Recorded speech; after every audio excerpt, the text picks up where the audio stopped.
set, go. Hello, Mike Johnson here from Bundaberg District Land Care. We've had lots of requests about how to do plantings. It sounds simple, but when you're doing a property, it isn't always simple. Now, I'll try and run through everything. I've tried to think of everything here today. So we'll start with, first of all, no matter whether, we get requests for us to set up planting sites for people. So the thing is, you always got to think of your water. Have you got a tap? Go the easy way first. Have you got a tap? Have you got a water source? Have you got buckets? You need enough buckets if you've got a group of people. We get Rotary and them asking lately to do a lot of tree plants. You've got to have enough buckets, at least one a person.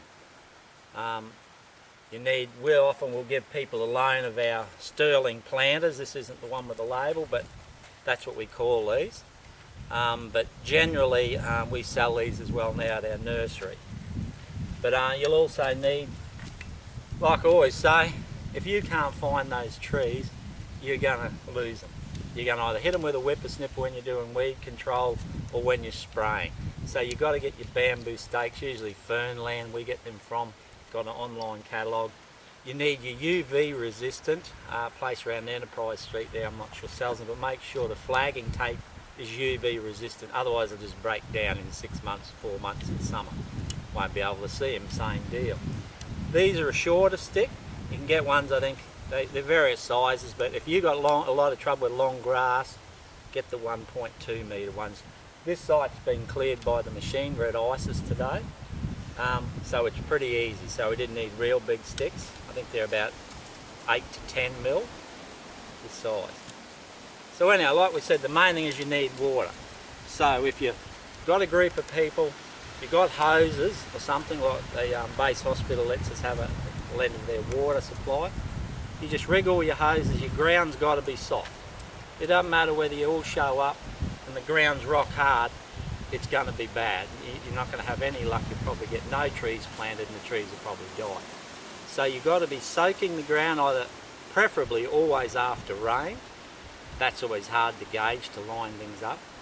But otherwise you might need to even put X's on the ground, mow the whole area where you're going to do a whippersnipper. That's what we do. You prepare it all, get it all ready, weeks before this takes, if you're going to do a mass planting.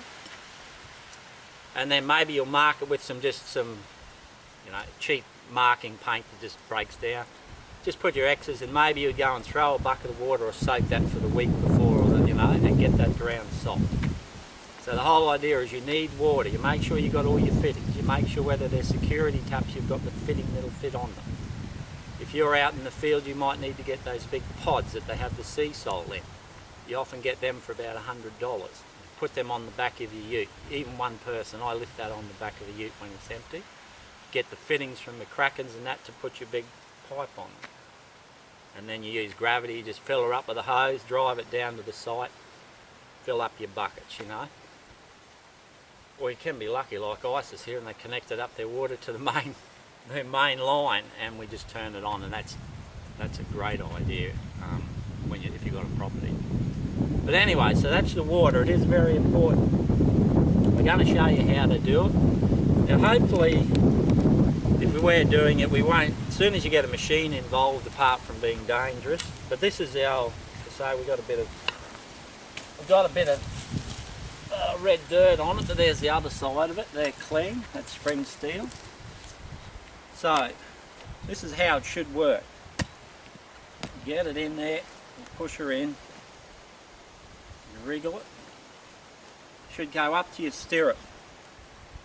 And you don't reef it round. Of course, if you're working in sand, this ain't going to work. You will have to soak your ground because the sand will just fall in the hole. And again, that's why they need to be damp. See, this one's damp. We've had the sprinkler on it. You don't have that luxury usually, but otherwise you might put a bucket of water. We're snagging a root there, but what we got is a fairly nice little wedged hole. And just by doing that, it's opened it up. Now, so that's what you generally do with a sterling planter.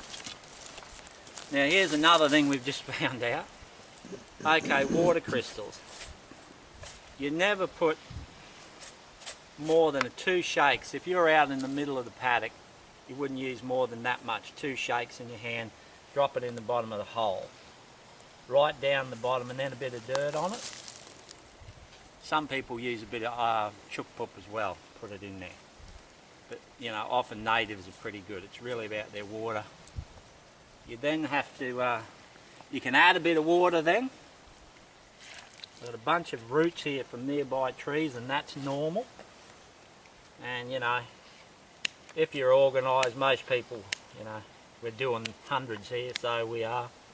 You might trim them up. You might have roots of old trees and that, you know. If you've got all your gear with you, it's just like any tool belt, it's handy. So we've got our hole, it's got water crystals, she's ready to go. Let's pick this dry peaties up. Now what you do with your tube is you do this always, you squeeze it. And even a pot, you squeeze it. It's always got to be soaking in water.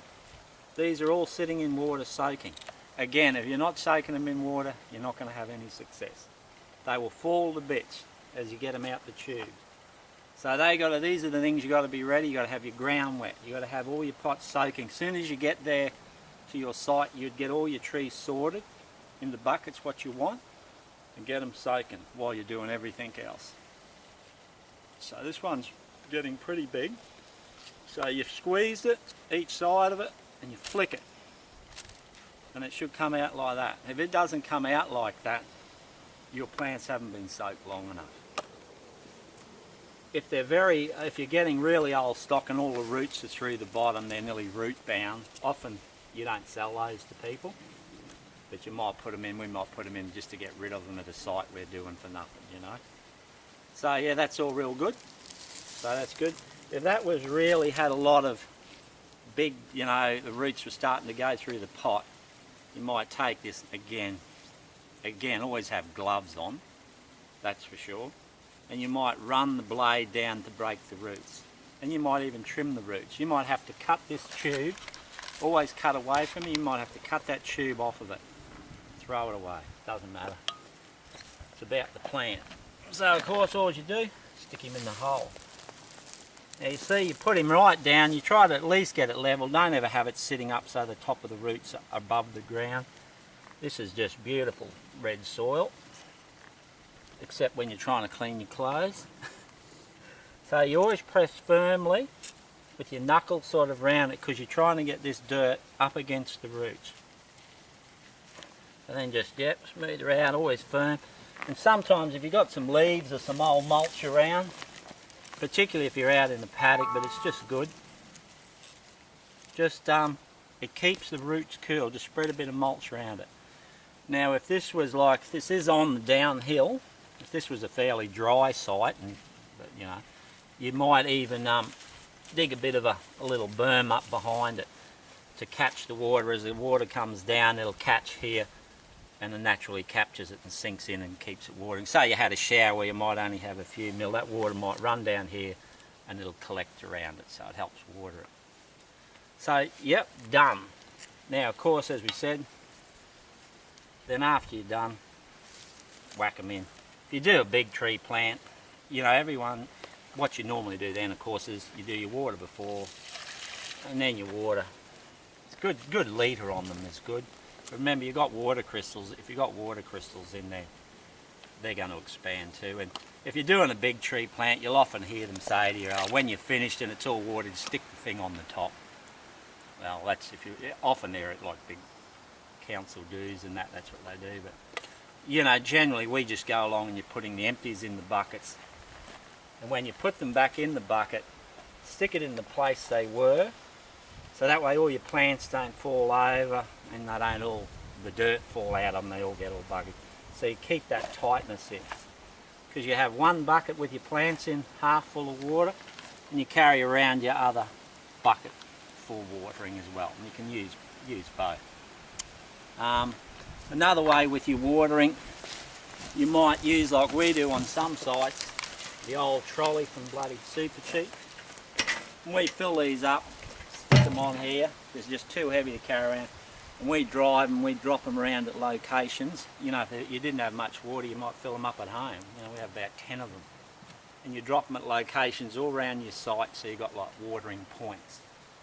Instead of trying to drive vehicles, or if you often can't access. Now, like we said, for that the ground's got to be damp. It won't work in dry sand. It really won't work in any dry ground, but no digger will work in dry ground. So we've done all that. Just one last word on the water crystals. We're still waiting a reply back from Bunnings, but I found out from an organic mob online, they reckon that water crystals are actually, they say, break down into something quite toxic. A lot of people asked me that over the years. Until I did the research for this a bit, I found, they reckon it comes out of China. So I've sent an email away to these companies trying to get a response of what they use. No response yet. They say the other idea is to use coir bark, or not bark, it's just a fibre that you get, a coir block, get it from Bunnings, and they hold 5 times their weight in water, and that's a total natural thing. So we find out that this is true. Apparently 99% of the stuff comes out of China, and it does have a neurotoxin in it when it breaks down, so this very good site says, which we're going to research. So we find that out, we'll be putting something back up on site where we're going to go to coir for putting that in your holder to preserve water, because we don't want to use anything toxic. The less the better. So that's pretty well it. The last thing we'll use, we'll give a demo. Finally we'll go to plants, and then I'll show you the monster we use if you've got to drill in really hard stuff. Again, when you get your plants, if you're out on a property, you might know plants, everyone's various levels, and I know people use generic names. The good thing is if you get something from Landcare or anyone, these ones haven't got tags, they've always got to have tags. Keep the tag, put it in the soil near the plant, nearly bury it. And when you get a chance from Bunnings and that, often you can get copper tags, you can write the name on with like a biro on the copper. Because that way you're learning your trees, and it's tagged and you know when you planted it, if you're really into it. But if you don't know really too much about plants, you're not sure, we do have a service. Well, basically we don't get paid for Landcare, but I'll come out with someone else and we'll probably check your site out and see what we think is right for your site, and that can cost anything, depending on the distance, from 70 to 100 bucks, but it's well worth it if you don't know or you're not sure, because once we see the site we know what you need out there. But otherwise you'll just simply look around. If you've got lots of wattle, if you've got some melaleucas, if you can say any identification of any sort of plants in your soil type, we can usually help you. Just tell the ladies at the nursery. Every good nursery should have someone who knows the corresponding plants. Anyway, so know your plants. If you put the wrong plant in the wrong place, you're not going to have success, And sadly, as people, as we're only talking about, acacias or wattles are a very important part, Before I go on to the monster, it's about, the wattles aren't a weed, they're Australia's version of a weed, and they come in, they put nitrogen in the soil. They may live 10 years, they may live 5 years, they may live 50 years, but then they die. And then the next lot of trees come along, the bloodwoods and the stringy barks, and then some of them may die from termite attack. Then you might get your blue gums come in. And each one, the wattle starts with, puts nitrogen in the soil. The old timers used to plant sweet potatoes under wattles. And people say, hate them. Well, sometimes if you're starting a tree plant, you've got to mimic nature. That's the way we do it now. And it mightn't you might love to put all your Flindursias and your Burdekin plums out first. They're two of the best ones to put out first, by the way, for rainforest. But you really need to mingle them all in with heaps of wattles, because they come up in the shade of the wattles. The wattles will come up fast and they'll come up. So I know you mightn't like all the different wattles, but they've got an important job to do. And you mix them in with other dry things and they will die. But that is a really bad, everyone goes, I hate wattles. But that's what nature does. So you've got to do what nature does. And your good stuff will come. Like on this site, we've got wattles, but we've also got a bit of rainforest. This is the Isis tamarind site. So we're mixing it up and putting stringy barks, bloodwoods, but also dry peaties and all different tough. Jaguars, rainforest trees, you know, they're going to come up in amongst them. And it'll make them all race for the sun. And you get a forest, you get a canopy, you get less weeds. You got no canopy, you get weeds. Or most of them weeds. Okay, on to the monster. I don't know where a soft spot is here, and I don't know if this thing will go. Righto, really this is your last resort, but I tell you, sometimes, the main thing to remember of this, of course, keep your legs, don't do anything stupid. Really, you cannot get yourself knotted up unless you're an idiot and put your hands right down in here. You wouldn't have kids playing around near this. But what you do is, say you got very hard soil, this is sometimes the only option if you've had no rain, you know, but leave it as a last resort. We will use it here. The trouble is, if you do it around the old wattles or even white cedars, they have massive root systems. They'll be all out here and you're going to hit them. If you've got rocks, you'll nearly break your shoulder if you're not aware of what's going on. You've got to be sure you know what's under that soil that someone else has put there. So let's see if we can go. I'll just show you how we sort of brace. We haven't started this today. Now this is from Bunnings.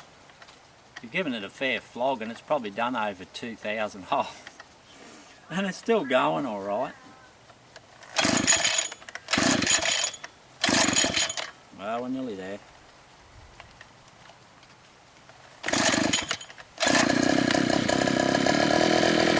Just like any mode.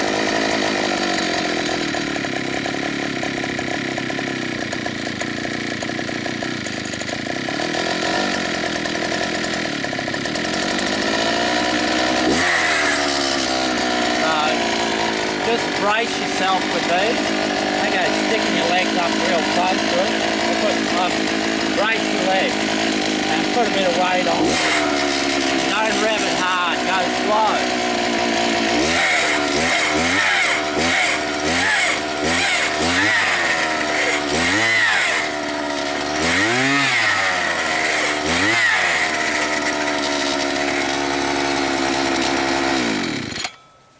That's pretty easy, eh? That's because we've got beautiful soil and we didn't hit a big root. Because if it would, that would have twisted my shoulders. Now that's just, yeah, you know, you don't get any better soil than this. But you'll see there's roots there. Now if you get a root that's, say, that thick on the side or a stump, it will really, it can hurt you if you're revving too hard. So brace your legs firmly and be prepared to drop that throttle as soon as she goes. But for 400 bucks, and it doesn't use much fuel, they're pretty good value, I must say. Home like they are. Post-hole digger. Anyway, I think that's about all from Bundaberg Land Care on how to plant. Really think seriously about your water and your preparation and what you're going to do. You know, you can't just walk up to a site and think you're going to show up in the morning and just it will happen. You'll end up with a disaster with bored people and that. And don't just let kids do it. You must show them how to do it. You must show them how to press around. They must be in the ground properly. Or otherwise they're going to come back and they're going to be dead. If you can't plant the tree properly, the whole thing's a waste of time. So anyway, that's it from Bundaberg Land Care, and we'll follow up on that water crystal issue. Thank you very much. Sign off.